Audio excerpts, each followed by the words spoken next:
वो बेहोश हो चुका था। जूलिया ने तेजी से आगे बढ़कर इस पत्थर को दोबारा उठाया, एक बार फिर पूरी कुव्वत से उसके बाजू पर मार दिया। दूसरे बाजू की हड्डी भी कई जगह से टूट चुकी थी और वो बाजू भी कुचला गया था। जूलिया दूसरी जरब लगाने के बाद चंद लम्हे गार की दीवार के साथ खड़ी जोर जोर से हाँफती रही। फिर वो तेजी से गार से बाहर निकली और फिर उसने इधर उधर का जायजा लेना शुरू कर दिया। वो माहौल को पहचानना चाहती थी, लेकिन जाहिर है ये जंगल और पहाड़ियां उसके लिए कतई अजनबी थीं। उसे तो सिर्फ इस हद तक रास्ता याद था जहां से उसे होश आया था। उसने खशेब का सर भी इसलिए ना कुचला था कि वो इससे वापसी का रास्ता मालूम करना चाहती थी, क्योंकि उसे मालूम था कि रास्ता भटक जाने के बाद इस खौफनाक जंगल में उसका जिंदा बच जाना महाल हो जाएगा। वो वापस पलटी और सीधी जमीन पर पड़े हुए खशेब के सर पर पहुंच गई। खशेब अभी तक बेहोश पड़ा था। उसने एक तरफ पड़ा हुआ जाल उठाकर उसे खोला और खशेब के सर पर पहुंच गई। खशेब के जख्मी जिस्म को उसने घसीट कर इस जाल के अंदर लपेटा। फिर जाल के सिरे की रस्सियां पकड़कर वो जाल में फंसे हुए खशेब को घसीटती हुई गार से बाहर ले आई।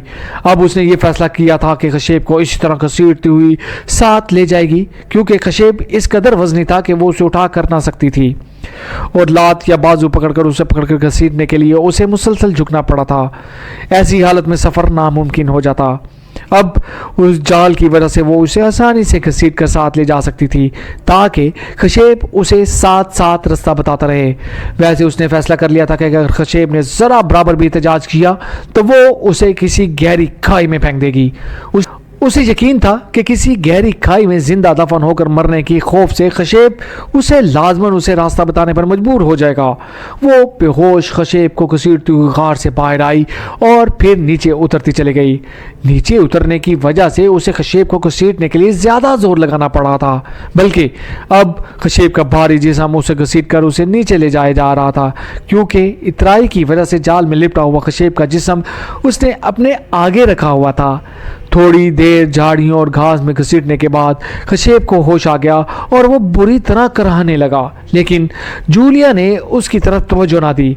वो उसी तरह इत्मीनान से चलती रही। आहिस्ता आहिस्ता खशेब की आहों में तेजी आ गई थी। खामोश रहो, तुम तो खशेब हो। खशेब, अब क्यों रो रहे हो? जूलिया ने बड़े तंजिया लहजे में कहा। तुम कहाँ जा रही हो? कहाँ ले जा रही हो मुझे? खशेब ने मुसलसल कराहते हुए पूछा। मुसलसल पलटने और रगड़ खाने की वजह से उसकी हालत खराब हो रही थी। जहन्नम में, जो तुम जैसे लोगों के लिए बनी है। जूलिया ने सर्द लहजे में जवाब देते हुए कहा। सुनो, मुझे छोड़ दो, मैं तुम्हें सब कुछ बता दूंगा। खशेब ने कहा। मुझे कुछ पूछने की जरूरत नहीं, मैं तो ऐसी ही खाई देख रही हूं जहां तुम्हें इस जाल समेत लटका सकूं, ताकि तुम्हारी जान सिसक सिसक कर निकले, वरना तो तुम्हें जानवर एक लम्हे में चट कर जाएंगे और मैं तुम्हें तुम्हारी शायान शान मौत देना चाहती हूं। जूलिया ने बड़े सर्द, तंजिया और तुंद लहजे में कहा। लेकिन इससे पहले कि खशेब कोई जवाब देता, अचानक उसका जिस्म राह में आ जाने वाली चट्टान की वजह से रुक गया। जूलिया, जिसने शायद इस चट्टान का ख्याल न किया था, तेजी से चलती हुई खशेब के जिस्म से टकराई और दूसरे लम्हे वह कलाबाजियां खाती हुई नीचे गहरी खाई में गिरती चली गई। जाल की रस्सियां उसके हाथों से छूट गई थी। यह गहराई इस कदर सपाट थी कि बावजूद कोशिश के जूलिया ने अपने आप को ना रोक सकी और मुसलसल कलाबाजियां खाती हुई एक धमाके से नीचे दामन में मौजूद एक दरख्त के तने से जा टकराई। तकलीफ की शिद्दत की वजह से उसका दिमाग मौफसा हो गया और चंद लम्हे तो इसी तरह पड़ी रही। फिर उसने आहिस्ता आहिस्ता हरकत करनी शुरू कर दी और उठकर खड़े होने में कामयाब हो गई। उसका लिबास फट गया था और जिस्म पर बेपनाह खराशें और रगड़ें आ गई थी, जिनसे खून रिसने लगा था। हत्ता कि चेहरा भी इन खराशों और रगड़ों से ना बच सका था। लेकिन जूलिया दिल ही दिल में इस बात पर शुक्र अदा कर रही थी कि वो किसी खौफनाक गहरी खाई में गिरने से बच गई थी और उसकी कोई हड्डी भी ना टूटी थी। खशेब का जिस्म उसी तरह जाल में लिपटा हुआ उस चट्टान के साथ पड़ा हुआ था, लेकिन वो चट्टान इतनी बुलंदी पर थी कि जूलिया के लिए इतनी चढ़ाई पर चढ़कर दोबारा इस तक पहुंचना महाल हो रहा था।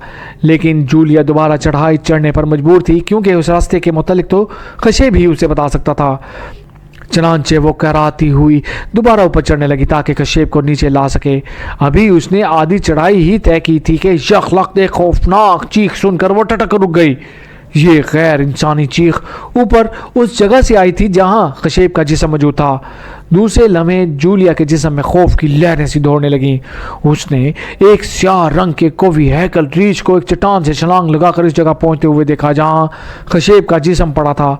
स्याह रीछ ने वहां पहुंचकर जोर से अपना पंजा खशेब के जिस्म पर मारा, लेकिन दूसरे लम्हे उसके नाखून जाल में फंसे और रीछ ने पूरी कुव्वत से पीछे हटकर अपना पंजा छुड़ाने के लिए लात को पूरी कुव्वत से झटका दिया और उसके पंजे में फंसा हुआ जाल ऊपर को उठा। खशेब का जिस्म भी जाल में लिपटा हुआ ऊपर को उठा। रीछ ने जोरदार झटका देकर अपना पंजा तो जाल से छुड़ा लिया, लेकिन खशेब का जिस्म नीचे गिरकर इंतहाई तेज रफ्तारी से जाल समेत लड़कता हुआ पहाड़ी की उस सिमत को गिर गया जहां सैकड़ों फुट गहरी खाइयां थी। खशेब के हलक से मुसलसल चीखें निकल रही थी और फिर खशेब का जिस्म तो खाई में गिरकर नजरों से ओझल हो गया, लेकिन उसके हलक से निकलने वाली खौफनाक चीख से उसे गहराई में डूबती हुई अभी तक सुनाई दे रही थी। रीछ इन चीखों से घबराकर खुद भी चीखता हुआ छलांगे लगाता हुआ कहीं चट्टानों के पीछे गायब हो गया। खशेब की चीखें तो अब सुनाई देना बंद हो गई थी, लेकिन उसकी बाज़गश्त मुसलसल जूलिया को सुनाई दे रही थी और जूलिया को झुरझुरियां सी आ रही थी। जब उसकी बाज़गश्त भी ख़त्म हो गई तो जूलिया झुरझुरी लेती हुई मुड़ी और तेज़ी से दौड़ती हुई वापस नीचे उतरने लगी। अब उसे खुद ही किसी महफूज जगह पर पहुंचना था। उसने नीचे पहुंचकर एक दरख्त की मोटी सी शाख उठाकर हाथ में पकड़ी ले ताकि अगर कोई जानवर उस पर हमला करे तो वो इस लाठी नुमा लकड़ी से दिफा तो कर सके।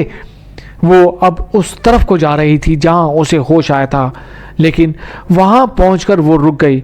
हर तरफ नीचे पहाड़ों की सिलसिला फैला हुआ था जिस पर घना जंगल था और जंगल में दौड़ते हुए छोटे जानवर उसे हर जगह नजर आ रहे थे।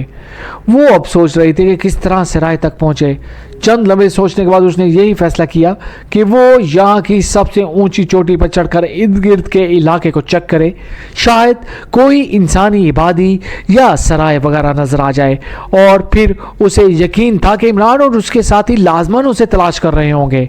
इसलिए ऊंची पहाड़ी पर चढ़ने के बाद हो सकता था कि इनमें से कोई उसे नजर आ जाता, लेकिन सबसे ऊंची पहाड़ी काफ़ी फासले पर थी और उसके दरमियान कई छोटी बड़ी पहाड़ियां थीं, लेकिन जूलिया उन्हें अबूर करने के लिए चल पड़ी। लेकिन पहली पहाड़ी तक पहुंचते ही जूलिया को एहसास हो गया कि वो जो कुछ सोच रही थी वो गलत था। पहाड़ियों का सफ़र मैदानी इलाकों की तरह नहीं होता। एक मंजिल बनाकर चल पड़ने पर आदमी खुद ब खुद वहां पहुंच जाए, बल्कि पहाड़ी सफ़र में इंसान को मंजिल तक पहुंचने में बेशुमार रुकावटों, मोड़ और पेचीदगियों से वास्ता पड़ता है। और ये सफ़र इस सूरत में तय हो सकता है जब इंसान इन पहाड़ी इलाकों से अच्छी तरह वाकिफ़ हो। लेकिन जूलिया के लिए तो यहाँ सब कुछ अजनबी था, इसलिए पहाड़ी को पार करते हुए बजाय ऊंची पहाड़ी की तरफ जाने के घूमती हुई किसी और तरफ को निकल आई और ऊंची पहाड़ी जिसे वो अपनी मंजिल बनाए हुए थी न जाने कहाँ गायब हो गई थी। अब जाहिर है जूलिया के पास सवाए भटकने के और कोई चारा ना था, चनांचे वो पगडंडियों पर चलती हुई आगे बढ़ती चली गई। उसे सफ़र करते हुए अभी थोड़ी ही देर हुई थी कि अचानक उसे अपने दाएं तरफ कुछ फासले पर फायरिंग की तेज़ आवाज़ सुनाई दी और ये आवाज़ें सुनते ही वो बुरी तरह चौंक पड़ी। दूसरे लम्हे वो बेख्तियार इस तरफ को दौड़ने लगी और जाहिर है पहाड़ी रास्तों पर भागना आसान काम ना था, लेकिन जूलिया हाँफती हुई अपनी तरफ से इस तरफ को भागती हुई बढ़ती चली गई जिधर से उसने फायरिंग की आवाज़ सुनी थी। रास्ते में एक सुरंगनुमा दर्रे से गुजरकर वो जैसे ही दूसरी तरफ पहुंची, अचानक उसे दूर से एक इंसान की झलक दिखाई दी। वो ठटक रुक गई। यह कोई बख्शू था जो दूर गहराई में ज़मीन पर खिसक रहा था। उसका अंदाज बता रहा था कि वो खासा जख्मी है। जूलिया एक बार फिर उधर को भाग पड़ी और मुख्तलिफ रास्तों से गुजरती हुई वो एक ढलान पर उतर कर एक गहरी वादी के दर्रे पर पहुंच गई, लेकिन अब वो बख्शू से नजर न आ रहा था। जूलिया उसकी तलाश में आगे बढ़ती चली गई और फिर अचानक वो तेजी से एक बड़ी चट्टान के पीछे दबक गई। उसने दो कवि हैकल धापचियों को एक खाई में तेजी से उतरते हुए देखा था।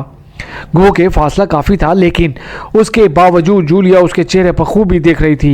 ये अजनबी लोग थे। उसने इन दोनों में से किसी को भी साहू जी की सराय में ना देखा था और खशेब भी चूंकि बख्शू ही के लिबास में था, इसलिए जूलिया को यकीन हो गया कि ये दोनों यकीनन खशेब के ही साथी होंगे। वो अब सोच रही थी कि एक को तो हलाक कर दे, दूसरे को जख्मी और बेबस करके उससे साउजी की सराय का रास्ता पूछे। लेकिन वो दोनों खासे कवि हैकल भी थे, और फिर वो जिस तरह इस खौफनाक खाई में उतर रहे थे, इससे जाहिर होता था कि वो इन पहाड़ी रास्तों से बखूबी वाकिफ भी हैं। इसलिए अब वो कोई ऐसी तरकीब सोचना चाहती थी जिससे वो महफूज रह सके और फिर उन्हें बेबस भी कर सके। उसी लम्हे उसने इन दोनों बख्शों को एक बड़ी सी झाड़ी के पास रुकते हुए देखा। इन दोनों की पुश्त दूसरी तरफ थी। वो चट्टान के पीछे से निकलकर दबे पांव आगे बढ़ने का सोच ही रही थी कि अचानक उसने अपने दाएं हाथ पर फायरिंग की आवाजें सुनी। फायरिंग मामूली से वक्फे से 2 बार हुई थी, फिर खामोशी छा गई। फायरिंग की आवाज सुनते ही झाड़ी के पास खड़े दोनों बख्शू बुरी तरह उछले और तेजी से उस तरफ को दौड़ने लगे जिधर एक चट्टान के पीछे जूलिया छुपी हुई खड़ी थी। जूलिया उन्हें अपनी तरफ आता देखकर और सिमट गई। दोनों बख्शू तेजी से भागते हुए उसी चट्टान से जरा दूर एक आकर रुक गए जिसके पीछे जूलिया छुपी हुई थी। इसी जगह पहाड़ी का एक गहरा और बाहर को निकला हुआ किनारा था। इन दोनों ने झुककर पत्थर उठा रखे थे। इसी लम्हे एक औरत पहाड़ी किनारे से निकली और उसके साथ ही एक बख्शू का हाथ लहराया और वो औरत बुरी तरह चीखती हुई धम से नीचे गिरी। ये सब कुछ पलक झपकने में हो गया था और चट्टान के पीछे छुपी हुई जूलिया इस औरत की तरफ एक झलक ही देख सकी थी। औरत के चीख कर नीचे गिरते ही दौड़ते हुए कदमों की आवाज़ें पहाड़ी किनारे के दूसरी तरफ से आती हुई सुनाई देने लगीं कि वो दोनों बख्शू इन आवाज़ों को सुनते ही तेजी से फिर सिमट गए। इस बख्शू ने जिसने इस औरत को पत्थर मारकर गिराया था, पीछे हटते हुए इंतहाई फुर्ती से एक और पत्थर उठा लिया था और फिर पलक झपकने की देर में दौड़ते कदमों की आवाज़ें किनारे पर सुनाई दी और दोनों बख्शू तेजी से उछले और दूसरे लम्हे जूलिया चौंक कर सीधी हो गई क्योंकि आने वालों को वो पहचान चुकी थी। ये जोसेफ और जोआना थे। इनके कदोकामत और जिस्म का रंगत उन्हें एक झलक में पहचानने पर मजबूर कर देता था। दोनों बख्शों के आगे चपट कर इनसे टकराने की वजह से वो दोनों उछलकर मुंह के बल नीचे पत्थरों पर गिरे और उसी लम्हे दोनों बख्शों ने पूरी कुव्वत से हाथों में मौजूद बड़े पत्थर इन दोनों के सरों पर मारे। इन दोनों के फड़कते हुए जिस्म यकलख्त साख्त हो गए। जूलिया इस दौरान हाथ में मोटी शाख पकड़े इन बख्शों के पीछे पहुंच चुकी थी। जैसे ही इन दोनों ने पत्थर मारे, जूलिया के बाजू लहराए और लाठी पूरी कुव्वत से एक बख्शू की खोपड़ी पर पड़ी और वो चीखता हुआ मुंह के बल नीचे गिरा। लाठी की भरपूर जोर खौफनाक जरब ने इसकी खोपड़ी को 4-5 हिस्सों में तकसीम कर दिया था। दूसरा बख्शू बिजली की सी तेजी से मुड़ा और उसने उछलकर जूलिया की गर्दन पर जोर से हाथ मारा और जूलिया बेख्तियार उछलकर चीखती हुई पुश्त के बल नीचे गिरी। बख्शू ने उछलकर उस पर हमला करने के लिए छलांग लगाई, लेकिन जूलिया ने यकलख्त हाथ में पकड़ी हुई लाठी का सिरा ऊंचा किया और लाठी का सिरा कूदते हुए बख्शू के सीने पर टकराया, जबकि उसका दूसरा सिरा जमीन पर टिका हुआ था। नतीजा ये हुआ कि बख्शू बुरी तरह चीखता हुआ उछलकर पहलू के बल गिरा और जब जूलिया उछलकर खड़ी हुई तो बख्शू ने अपने दोनों हाथ सीने पर रखे हुए थे और वो बुरी तरह तड़प रहा था। लाठी की नोक ने शायद उसके सीने पर जोरदार जरब लगाई थी। उसे अपना होश भी ना रहा था। जूलिया ने लाठी एक बार फिर फजा में बुलंद की और फिर एक जोरदार जरब के धमाके से लाठी बख्शू के पेट पर पड़ी और बख्शू का तड़पता हुआ जिस्म एक झटके से तनकर यकलख्त ढीला पड़ गया। वो बख्शू बेहोश हो चुका था या मर चुका था। जूलिया ने जानबूझकर लाठी का वार उसके सीने या सर पर न किया था क्योंकि पहले बख्शू की खोपड़ी के टुकड़े उड़ते हुए वो देख चुकी थी, इसलिए वो उसे मारना चाहती थी। लेकिन बख्शू के इस तरह तन कर ढीले होते ही वो बजाय जोसेफ और जोआना की तरफ मुड़ने के बेख्तियार इस बख्शू पर ही झुक गई। उसने जल्दी से इसके सीने पर हाथ रखा और दूसरे लम्हे उसके चेहरे पर इत्मीनान के आसार नुमाया हो गए। वो मरा नहीं, सिर्फ बेहोश हुआ था, लेकिन उसके दिल की कमज़ोर और डूबती हुई धड़कन बता रही थी कि वो खासी देर तक बेहोश रहेगा। चनांचे जूलिया उसकी तरफ से इत्मीनान होते ही तेज़ी से बढ़ी भागती हुई जोसेफ और जोआना की तरफ बढ़ी जो अभी तक औंधे मुंह पड़े हुए थे। उसी लम्हे उसने औरत को देखा तो वो चूक कर ठटक गई। वो मार्सिला थी और उसके जिस्म में हरकत उसे महसूस हुई थी। चुनांचे वो मुड़कर उस तरफ गई और उसने जल्दी से उसे झंझोड़ना शुरू कर दिया। चंद लम्हों बाद मार्सिला ने आंखें खोल दी। उसके सर के अगले हिस्से में जख्म का निशान था और वहाँ खून भी मौजूद था। शायद पत्थर की ज़रब उसे वहीं लगी थी। मार्सिला, मार्सिला, होश में आओ, मैं जूलिया हूँ, जूलिया ने मार्सिला को झंझोड़ते हुए कहा। ओह जूलिया, तुम बच गई, ओह शुक्र है, मार्सिला ने लाशूरी कैफियत में कहा। और जूलिया का दिल जज्बात की शिद्दत से भर आया। उसके दिल में मार्सिला के लिए इमरान की वजह से जो कुदूरत थी वो मार्सिला के इस फिक्र से दूर हो गई। हाँ हाँ, मैं जूलिया हूँ, होश में आओ, जूलिया ने कहा। और फिर वो उसे छोड़कर तेजी से जोसेफ और जोआना की तरफ आ गई और चंद लम्हों की कोशिश के बाद वो इन दोनों को होश में लाने में कामयाब हो गई। वो दोनों भी जूलिया को देखकर हैरान भी हुए और खुश भी हुए। हम इमरान को तलाश कर रहे थे, वो इधर हजारों फुट ऊंचाई से नीचे गिरा था, जोआना ने कहा। इमरान गिर गया था? ओह, जूलिया को ऐसे महसूस हुआ जैसे उसका दिल यखलख्त किसी ने मुट्ठी में लेकर मरोड़ दिया हो। हाँ, वो इसी वादी में गिरा हुआ है, मार्सिला ने कहा। वो अब उठकर खड़ी होगी। अरे वो कौन है? यखलख्त मार्सिला ने कहा। और दूसरे लम्हे वो इतनी तेजी से दौड़ पड़ी जैसे वो दौड़ने के बजाय हवा में उड़ रही हो। वो उसी झाड़ी की तरफ जा रही थी जहां वो दोनों बख्शू खड़े जूलिया को नजर आए थे। इमरान, इमरान यहाँ है, मार्सिला ने झाड़ी के पास पहुंचते बुरी तरह चीख कर कहा। और इमरान की मौजूदगी का सुनकर वो तीनों भी बेख्तियार उस तरफ दौड़ पड़े। ये जिंदा है, ये जिंदा है, मार्सिला ने चीख कर कहा। और वो झाड़ी पर झुकी हुई थी। और चंद लम्हों बाद वो झाड़ी के पास पहुंचे तो वाकई झाड़ी की दूसरी तरफ इमरान औंधे मुंह पड़ा हुआ था। मार्सिला इमरान को बुरी तरह झंझोड़ रही थी। इमरान के कपड़े तार तार हो रहे थे और पूरा जिस्म जख्मों से जैसे पुर था, लेकिन चेहरा और सर महफूज था। ठहरो, इस तरह नहीं, जूलिया ने बाजू से पकड़कर मार्सिला को एक तरफ हटाते हुए कहा। और फिर उसने झुककर इमरान की नाक और मुंह को दोनों हाथों से बींच लिया। वो इमरान वाला नुस्खा उस पर ही इस्तेमाल कर रही थी और चंद लम्हों बाद ही नतीजा बरामद हो गया। इमरान के बेहिस्सो हरकत जिस्म में लर्जिश सी महसूस हुई और फिर आहिस्ता आहिस्ता ये लर्जिशें बढ़ती गईं और जूलिया ने हाथ छोड़ दिए। चंद लम्हों के बाद इमरान की आंखें एक झटके से खुल गईं।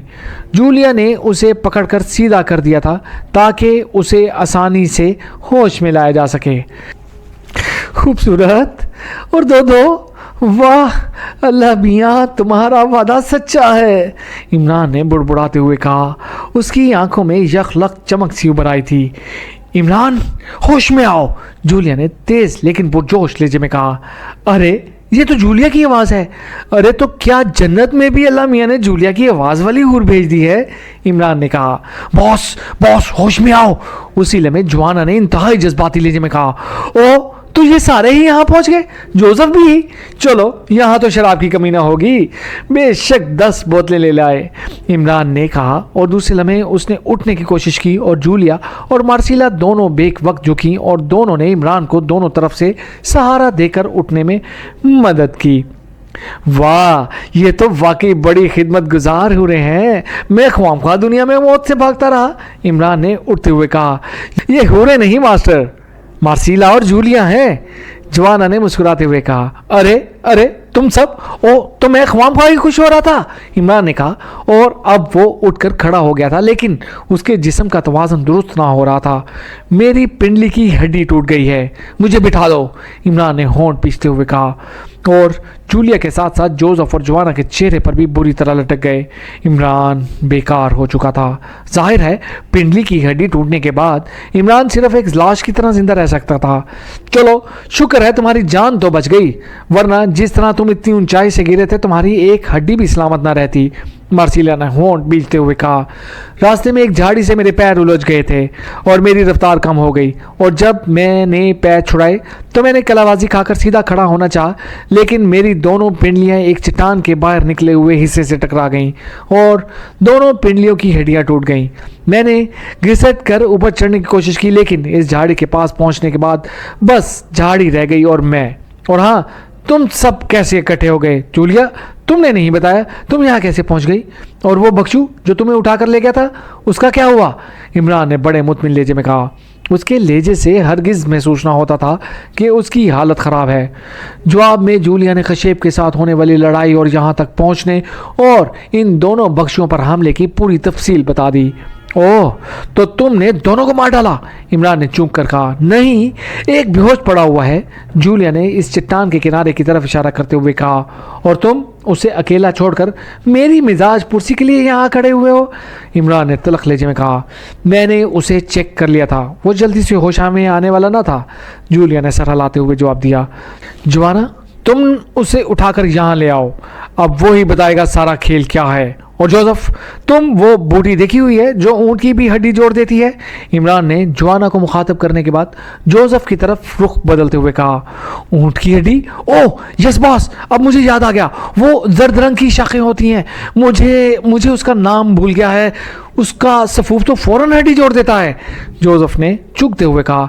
नाम तो मुझे भी याद नहीं आ रहा इस वक्त, वैसे वो हमारे सामान में मौजूद है, लेकिन जाहिर है वो सामान साउची की सराय में है। तुम जाकर उसे तलाश करो, जंगल में कहीं ना कहीं वो लाजमन मिल जाएगी, इमरान ने सर हिलाते हुए कहा। यस बॉस, जोसेफ ने कहा और तेज़ी से उस खाई की तरफ बढ़ गया जहाँ से वो दोनों बख्शू नीचे उतरे थे। इतनी देर में जोआना भी इस बख्शू को उठाकर इमरान के पास ले आया। वो अभी तक बेहोश था। इसे होश में ले आओ, इमरान ने होंठ बीचते हुए कहा और जवाना ने झुककर एक हाथ से उसकी गर्दन पकड़ी और उसे फजा में उठा लिया और दूसरे हाथ से उसने पूरी कुव्वत से उसके चेहरे पर थप्पड़ जड़ दिया। पहला थप्पड़ ही इतना जोरदार था कि बख्शू का गाल फट गया और उसके कई दांत फुलझड़ी की तरह बिखर कर मुंह से बाहर जमीन पर गिर पड़े। बख्शू ने एक चीख मार कर आंखें खोल दी।